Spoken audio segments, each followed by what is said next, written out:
मंत्री शिरसाडांना आयकरची नोटीस। दुसरीकडे शिंदे दिल्लीत गेल्यानं चर्चांना उधाण। शिंदेंनी बडे नेते आणि वकिलांच्या भेटी घेतल्याची चर्चा। तर सरकारमधील गँगवॉरची कहाणी सांगितली असेल पटोलेंचा शिंदेंना टोला।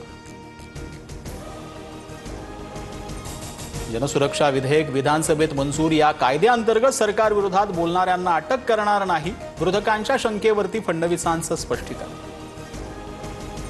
राज ठाकरे 18 जुलैला मीरा रोडच्या दौऱ्यावर। मनसेच्या मोर्चानंतर आता राज ठाकरे स्वतः दौरा करणार। काय बोलणार याकडे लक्ष। मराठी माणसाच्या घराच्या मुद्द्यांवरून आता विधान परिषदेमध्ये जोरदार खडाजंगी। अनिल परबांकडून गद्दार शब्दाचा वापर। तर बाहेर ये तुला दाखवतो शंभूराज देसाईंनी परबांना खडसावलं। नीलम गोरेंच्या सुरक्षा रक्षकाचा धक्का लागल्याचा वरुण सरदेसाईंचा आरोप। ठाकरेंच्या शिवसेनेचे आमदार वरुण सरदेसाई सुरक्षा रक्षकावर संतापले। उपमुख्यमंत्री शिंदेंच्या बैठकीमध्ये गिरणी कामगारांच्या मागणीवर तोडगा। शेलू वांगणीत घरं नको असलेल्या अर्जदारांना मुंबईमध्ये घरं मिळणार। बैठकीत आश्वासन। बच्चू कडूंचा 7/12 कोरा यात्रेला राज ठाकरेंचा पाठिंबा। 2 ऑक्टोबरला मुंबईमध्ये होणाऱ्या कडूंच्या आंदोलनात मनसैनिक सहभागी होणार। बाळा नांदगावकरांची माहिती।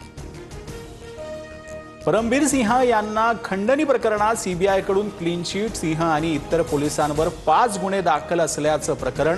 तपासात तथ्य न आढळल्यानं क्लोजर रिपोर्ट। शहापूरमध्ये मासिक पाळीच्या संशयावरून शाळकरी मुलींची विवस्त्र तपासणी। 5 आरोपींना न्यायालयीन कोठडी सुनावली। संस्था चालक आणि एक शिक्षिका अद्यापही फरार। साताऱ्याच्या सडा वाघापूरमध्ये कार दरीत कोसळली। व्हिडिओ समोर। अपघातात चालक गंभीररित्या जखमी। सुदैवानं फोटो सेशनसाठी गाडीतून खाली उतरलेले चौघे वाचले। सार्वजनिक गणेशोत्सव आता महाराष्ट्र राज्य महोत्सव म्हणून ओळखला जाणार। मंत्री आशिष शेलारांची विधानसभेत घोषणा। सैनिक सामाजिक उपक्रम ऑपरेशन सिंदूर सारखे देखावे साकारण्याचाही सल्ला।